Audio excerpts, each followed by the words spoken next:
तो फूले फिल्म का विरोध का कोई औचित्य है ही नहीं, कोई मतलब नहीं बनता। ये अगर कोई विरोध करता है तो निसंदेह ये मानना पड़ेगा कि विरोधी आज भी उसी मानसिकता के। माता सावित्री बाई फूले का रास्ता कौन रोक रहा था? सिर्फ उस जाति का नाम बता दीजिए, उस व्यक्ति का नाम बता दीजिए, किसने उन पर हमले किए, किसने उन पर फप्तियाँ कसी, किन पे किसने गोबर फेंके। या तो आप कहिए कि ये सब झूठ है, और अगर झूठ नहीं है तो सच है, तो सच में किसने किया? अगर किसी मुसलमान ने किया नाम बताइए, किसी उनके सौजातीय ने किया तो नाम बताइए। तो यही ब्राह्मणवादी मानसिकता के लोगों ने किया। तो भैया हमको विरोध भी नहीं करने दोगे, हमको सच बोलने भी नहीं दोगे, हम अपने आने वाली नस्लों को ना बताएं कि तुम्हारे पूर्वजों के साथ क्या क्या हुआ है। ये तो हमें बताना पड़ेगा, ये तो हमारा कर्तव्य बनता है कि हम अपने बच्चों को बता दें कि हमारे पूर्वजों के साथ जो है अमुक अमुक लोगों ने इस तरह की हरकत की।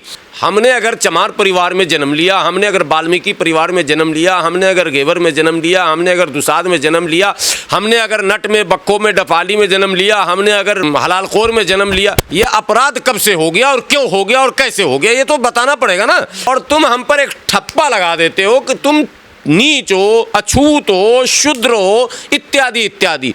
तो इसके खिलाफ अगर लड़ाई नहीं लड़ी जाएगी तो सामाजिक विषमताएं कैसे पटेंगी? तो ये दूल्हे को घोड़ी से चढ़ने पर कौन रोक रहा?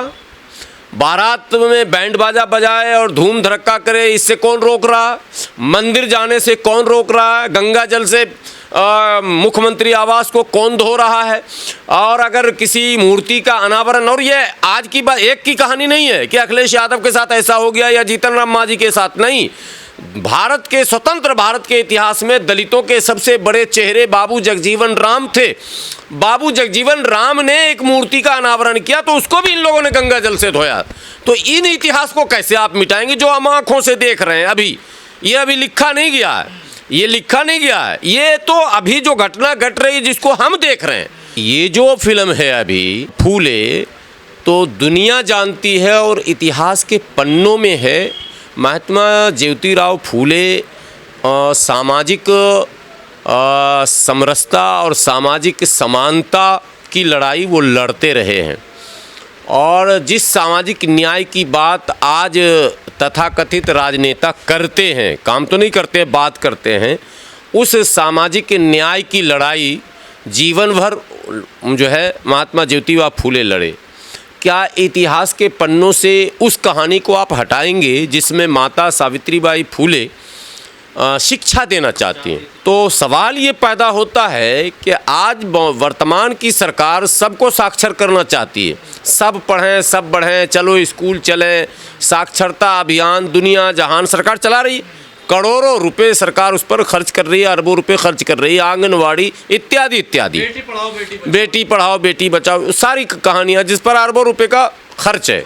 तो उस ज़माने में जब माता सावित्रीबाई फूले महिलाओं को साक्षर करना चाह रही थी तो उस समय के दबंग लोगों को या शासक वर्गों को ये चाहिए था कि वो माता सावित्रीबाई फूले का सम्मान करते, उनके पढ़ाई वाले अभियान को बल प्रदान करते और महिलाएं पढ़ लें इसके प्रयास में उनका सहयोग किया जाता। लेकिन हुआ क्या? विरोध। और विरोध ऐसा वैसा नहीं हुआ कि शाब्दिक विरोध हुआ हो, बल्कि फिजिकल अटैक किया गया उस पर। गोबर डाले गए, कीचड़ डाले गए, रोका गया, रास्ता रोका गया, घर निकाला तक का मामला हो गया। यानी इतना बड़ा सामाजिक दबाव था कि महात्मा ज्योतिराव फूले के पिता को ये निर्णय लेना पड़ा कि नहीं, घर छोड़ना पड़ेगा। तो क्या इतिहास से इसको आप मिटाएंगे? अगर फिल्म फूले में कोई ऐसा दृश्य है जो उन्हीं सभी सामाजिक अन्याय को उजागर करता है, जिसमें वो सामाजिक अन्याय जो हमारे समाज में आज भी व्याप्त है, आज भी सामाजिक कुरीतियां हैं, आज भी जातीय मानसिकता से ग्रसित लोग अमुक अमुक जाति को छोटी जाति कहते हैं, ठीक है, और अमुक अमुक जाति को मिडिल क्लास में रखना चाहते हैं और अमुक अमुक को अपर कर देते हैं। तो ये जो विषमताएं हैं, उन विषमताओं को पाटने के लिए जिन महापुरुषों ने प्रयास किए हैं जीवन में, उनकी सराहना अगर आप नहीं कर सकते हैं और विरोध करते हैं तो आपकी मानसिकता तो जग जाहिर है। फिर आज भी आप स्वीकार नहीं करते हैं, इसका मतलब यही है तो फूले फिल्म का विरोध का कोई औचित्य है ही नहीं, कोई मतलब नहीं बनता। ये अगर कोई विरोध करता है तो निसंदेह ये मानना पड़ेगा कि विरोधी आज भी उसी मानसिकता का। हम कह रहे हैं हमें नीचा दिखाया जा रहा है इस फिल्म नहीं, में। कैसे दिखाया जा रहा, कौन सा ऐसा दृश्य है? हमने तो किसी के ऊपर अपराध किया ही नहीं ना, हमने किसी को रोका है। आज के डेट में आप आ जाइए तो ये दूल्हे को घोड़ी से चढ़ने पर कौन रोक रहा? बारात में बैंड बाजा बजाए और धूम धड़क्का करे, इससे कौन रोक रहा? मंदिर जाने से कौन रोक रहा है? गंगा जल से मुख्यमंत्री आवास को कौन धो रहा है? और अगर किसी मूर्ति का अनावरण, और ये आज की बात, एक की कहानी नहीं है कि अखिलेश यादव के साथ ऐसा हो गया या जीतन राम मांझी के साथ, नहीं। भारत के, स्वतंत्र भारत के इतिहास में दलितों के सबसे बड़े चेहरे बाबू जगजीवन राम थे। बाबू जगजीवन राम ने एक मूर्ति का अनावरण किया तो उसको भी इन लोगों ने गंगा जल से धोया। तो इन इतिहास को कैसे आप मिटाएंगे जो हम आंखों से देख रहे हैं? अभी ये अभी लिखा नहीं गया है, ये लिखा नहीं गया है, ये तो अभी जो घटना घट रही है जिसको हम देख रहे हैं। तो हम तो उस वर्ग से पूछना चाहते हैं कि क्या आपकी मानसिकता ऐसी क्यों है? आप एक तरफ कह रहे हैं, देखिए उस मानसिकता को बल देने वाले संगठनों में से एक संगठन आरएसएस है, जिसको हम लोग मानते हैं, क्या है नहीं है छोड़ दीजिए, लेकिन धारणा यही है कि उस व्यवस्था की वो पोषक है। लेकिन आरएसएस के सरसंघचालक मोहन भागवत तो दलित की बच्चियों से शादी करने, रोटी बेटी का रिश्ता करने की वकालत कर रहे हैं। ये स्वागत योग्य बात है। समाज में ये अगर धारणा बन जाए कि कोई छोटा नहीं कोई बड़ा नहीं, बराबरी से बिरादरी, बराबरी से बिरादरी, आप कलेक्टर हैं हम कलेक्टर हैं, आप डॉक्टर हैं हम डॉक्टर हैं, समझिए इक्वल स्टेटस हो गया। लेकिन हम कलेक्टर भी हैं और अगर एससी के हैं, एसटी के हैं, ओबीसी के हैं तो साहब हमारे पे टैग एक्स्ट्रा आप लगा देते हैं। एक्स्ट्रा टैग आखिर आप क्यों लगाते हैं? ये सवाल हम किससे पूछेंगे? आप सब बताइए। जो विरोध कर रहे हैं मैं उनसे कहना चाहता हूँ, ये समय है, स्वर्ण युग है आपको इन चीज़ों को मिटाने का। ये अपने काले इतिहास अतीत से डर रहे हैं आज के लोग? नहीं, डर नहीं रहे हैं।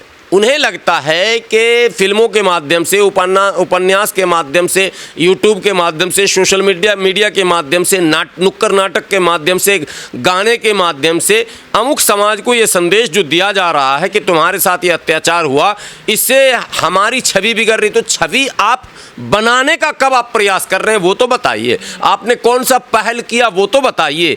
एक दलित सांसद अगर महाराणा सांगा पर कटाक्ष करता है तो उसके जीभ काटने, उसके कान काटने, उसके गर्दन काटने और यहाँ तक कि उसके शहर को तहस नहस करने के लिए भीड़ लग जाती है। आप समझिए, नंगी तलवारें लहराई जा रही है और मार देंगे और काट देंगे की बातें की जा रही हैं। आपको दलित सांसद भी पसंद नहीं है, बर्दाश्त नहीं है। आपको लोकसभा में कोई बोलता हुआ जोरदार चेहरा मोच रखता हुआ चंद्रशेखर आज़ाद पसंद नहीं है। तो आपको पसंद क्या है? ये आपकी मानसिकता का माने प्रमाण है कि जाति वाली मानसिकता है आपके अंदर आज भी, कि आप आज भी। एक बात बताता हूँ, आरक्षण को तो समाप्त इन लोगों ने कर ही दिया, चाहे आप डायरेक्ट बोलो या इनडायरेक्ट। न नौकरी है न आरक्षण है। पूरा रेलवे जो है निजीकरण की ओर, पूरा डीटीसी, जितने भी ट्रांसपोर्ट कॉरपोरेशन है हर राज्य के, वो निजीकरण की ओर, अस्पताल निजीकरण की ओर, शिक्षण संस्थाएं निजीकरण की ओर हैं। तो नौकरियां तो हमारी ख़त्म है। नौकरियां ख़त्म है तो मान के ही ये चला जाएगा कि आरक्षण भी लगभग दम तोड़ चुका है। एक पॉलिटिकल रिजर्वेशन बच गया जिसके बल पर जीतते हैं। उसका काट इन लोगों ने ये निकाला है कि उस सीट से ऐसे दलित को सामने लाया जाए जो स्वयं दलित विरोधी हो, जिसकी मानता, हाँ ऐसे ही को, और वो इनके प्रकार ये ढूंढ भी लेते हैं, उनको प्रशिक्षित भी कर देते हैं ताकि तुम समाज की बात नहीं करोगे, पार्टी की बात करोगे, पार्टी की आइडियोलॉजी की वकालत करोगे और तुम रहोगे मेरे बंधुआ मजदूर गुलाम, जिसको बाबा साहब ने अपने किताबों में मजल डॉग कहा है। सीधी सी बात, ठीक है, जो न भौंकता है न काटता है। भौंकना तो दूर की बात, काटना तो दूर की बात है, वो भौंक भी नहीं सकता, ठीक है। तो मैं ये बात देश की बड़ी आबादी से ये कहना चाहता हूँ कि इस पर डिबेट तो होना ही चाहिए, इस पर बहस तो होनी चाहिए कि मेरा क्या कसूर है। हमने अगर चमार परिवार में जन्म लिया, हमने अगर वाल्मीकि परिवार में जन्म लिया, हमने अगर घेवर में जन्म लिया, हमने अगर दुसाद में जन्म लिया, हमने अगर नट में, बक्को में, डफाली में जन्म लिया, हमने अगर हलालखोर में जन्म लिया, ये अपराध कब से हो गया और क्यों हो गया और कैसे हो गया, ये तो बताना पड़ेगा ना। हमने जन्म लिया, किसी का अगर अधिकार है किसी के बस में है क्या जन्म लेना कि नहीं मैं चाह रहा हूँ मैं फलां खानदान में ही जन्म लूँ, गांधी परिवार राहुल में ही जाके उस परिवार में जन्म लूँ ताकि जन्म लेते प्रधानमंत्री बन जाऊँ। अगर ये अधिकार मनुष्य के बस में होता तो सब वहीं राजा के घर में ही जाके पैदा होता। तो जो हमारे बस में नहीं है, हम पैदा होते हैं और जीव हम समाज में बड़े होते हैं, तुम हमारा नामकरण कर देते हो, वर्गीकरण कर देते हो और तुम हम पर एक ठप्पा लगा देते हो कि तुम नीच हो, अछूत हो, शूद्र हो, इत्यादि इत्यादि। तो इसके खिलाफ अगर लड़ाई नहीं लड़ी जाएगी तो सामाजिक विषमताएं कैसे पटेंगी। तो महात्मा ज्योतिबा फूले तो हमारे लिए आदर्श हैं कि उन्होंने एक बड़ी लड़ाई लड़कर एक रेखा खींची और एक मैसेज आने वाली नस्लों को दिया है कि देख लो ओबीसी के लोगों माने ओबीसी वर्ग के लिए बड़ी बात है, जो उसमें से बहुत सारे वर्ग, ओबीसी में भी एक बीमारी है ना, ओबीसी मतलब सिर्फ ब्राह्मण टारगेट पे नहीं है। मेरी बातें थोड़ी अलग हैं, मेरी बातों को समझिए। ब्राह्मण ओबीसी को कह रहा है शूद्र, और ओबीसी जो है वो दलित को कह रहा है नीचा, और दलित कह दे आदिवासी को नीचा। ये भैया ये तो सबकी मानसिकता एक जैसी हो जाएगी। आप सामाजिक समानता की बात कीजिए, समता सम्मान इक्वलिटी जो है ये ह्यूमन नेचर है। नौकर जो आपके घर में झाड़ू लगाता है ना, वो भी सम्मान का भूखा होता है। उसको भी लगता है कि मालिक हमको गाली ना बोले, मालिक हमको अड़े तड़े में बिहारी भाषा बोल रहा हूँ, अड़े तड़े ना बोले, मालिक हमको काम ड्यूटी सिर्फ बजाने की बात हो, बाकी सम्मान चाहिए। सम्मान का भूखा सब है। लेकिन इस विरोध के बीच डायरेक्टर हैं अनुराग कश्यप, बड़े निर्देशक हैं, उन्होंने कहा कि मैं ब्राह्मणों पे पेशाब कर दूंगा। तो ये बोलना सही था? नहीं, देखिए मैं इस तरह की कंट्रोवर्सी को मैं बहुत ज़्यादा तवज्जो नहीं देता हूँ।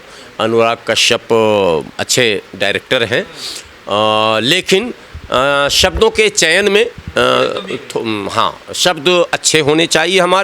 हमें ये दिखाना चाहिए कि हम संस्कारी हैं। देखिए हम ब्राह्मणवाद को गाली नहीं देंगे किसी कीमत पर। ठीक है, उनकी मानसिकता, उनको मुबारक हो। हम ये संघर्ष जारी रखेंगे और हमारी संख्या बड़ी है, हम सफल भी होंगे और हो भी रहे हैं। आज ऐसे एससी और एसटी समाज के लोग हैं जो मंचों पे दहाड़ रहे हैं और हज़ारों लाखों लोग सुन रहे हैं और मज़े से हवाई जहाज़ से उड़ रहे हैं, और कुछ चीज़ें नहीं ज़रूर मिली है मगर बहुत कुछ हमने लिया है संघर्ष से। हम संघर्ष से वो सब कुछ भी ले सकते हैं जिसकी आवश्यकता है। दुर्भाग्य से उसके बीच में हमारे बीच जयचंद और मीर जाफर घुस जाते हैं, नहीं तो हमारे पास तो सब कुछ सत्ता भी हमारे ही पास रहेगी। ये भी कह रहे हैं कि ब्राह्मणों ने दलित पिछड़ों को पढ़ने नहीं दिया, इन्हें आगे नहीं बढ़ने। नहीं तो वो तो गलत नहीं कह रहे हैं, वो इतिहास कह रहा है।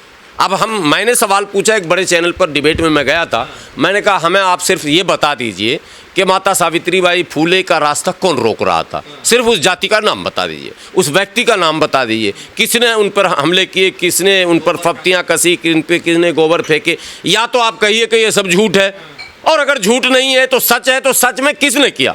अगर किसी मुसलमान ने किया नाम बताइए, किसी उनके सौजातीय ने किया तो नाम बताइए। आप सारे लोग सन्नाटा नहीं भाई, तो किया किसने? तो यही ब्राह्मणवादी मानसिकता के लोगों ने किया। तो भैया हमको विरोध भी नहीं करने दोगे, हमको सच बोलने भी नहीं दोगे, हम अपने आने वाली नस्लों को ना बताएं कि तुम्हारे पूर्वजों के साथ क्या क्या हुआ है। ये तो हमें बताना पड़ेगा, ये तो हमारा कर्तव्य बनता है कि हम अपने बच्चों को बता दें कि हमारे पूर्वजों के साथ जो है अमुक लोगों ने इस तरह की हरकत की। मगर इसके साथ एक बात एडिशनल मैं कहूँगा कि मैं अपने आने वाली नस्लों को ये कतई नहीं कहूँगा कि आप भी उनका बदला लें। नो, आप रेस में आगे बढ़ें, आप इनके रुकावटों के बाद भी पढ़ें, आप अफसर बनें। आपके रास्ते को आज भी रोका जाएगा, चाहे वो पॉलिटिकली हो, चाहे वो सोशली हो, चाहे वो इकोनॉमिकली हो,